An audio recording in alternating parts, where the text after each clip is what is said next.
नमस्कार साथियों। बार बार अभी मुझे मीडिया बंधुओं के फोन आ रहे हैं कि सरकार ने आपको एक नोटिस दिया है जिसमें लिखा है कि आचरण नियम का उल्लंघन करके मैंने मकान पर अवैध कब्जा कर रखा है भोपाल में। तो चूंकि मेरे पास बहुत सारे पत्रकार बंधुओं के फोन आ रहे हैं और अब कल मेरे मकान का उद्घाटन है, मैं व्यस्त हूँ, तो मैं बता देना चाहती हूँ कि जैसा मैंने आपको बताया ही था कि इस्तीफा देने के बाद जो मध्य प्रदेश शासन है वो तरह तरह के षड्यंत्र और साजिश रच करके मेरे खिलाफ जो है वो कार्य करेगी। और आप देख ही सकते हैं कि किस तरीके से मेरे इस्तीफे के बाद लगातार नोटिस पे नोटिस दे रहे हैं, जबकि ऐसी कोई बात ही नहीं है और मुझे इस्तीफा के पहले आज तक कोई नोटिस भी नहीं मिला।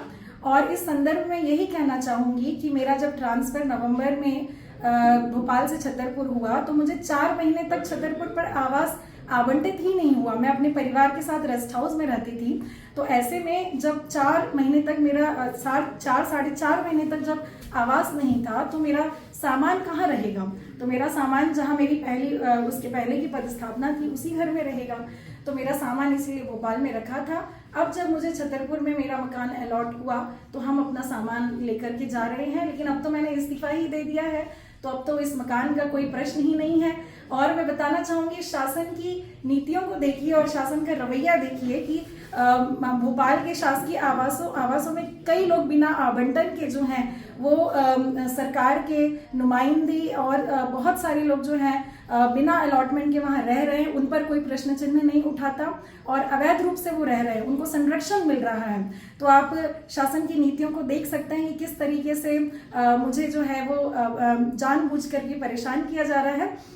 मुझे मालूम था कि इस तरह की चीजें आएंगी और लेकिन हम इन सब चीजों से डरते नहीं हैं, हम डटकर मुकाबला करेंगे। ये जितनी नकारात्मकता मेरे बारे में प्रचारित करेंगे, मुझे लगता है कि मुझे उतनी ही सकारात्मक ऊर्जा मिलेगी अपने उद्देश्यों तक पहुंचने के लिए।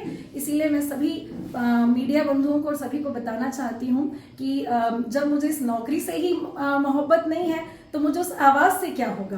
तो मैं वो आवाज तो खाली कर ही दूंगी अपने इस कार्यक्रम के बाद। तो ये सरासर जो है ये सरकार का जो है ये तानाशाही रवैया है और तानाशाही पूर्ण ये पत्र है और इस तरह के पत्र और आगे आते भी रहेंगे, ये षड्यंत्र रचते रहेंगे, लेकिन हम घबराने वाले नहीं हैं। जय हिंद।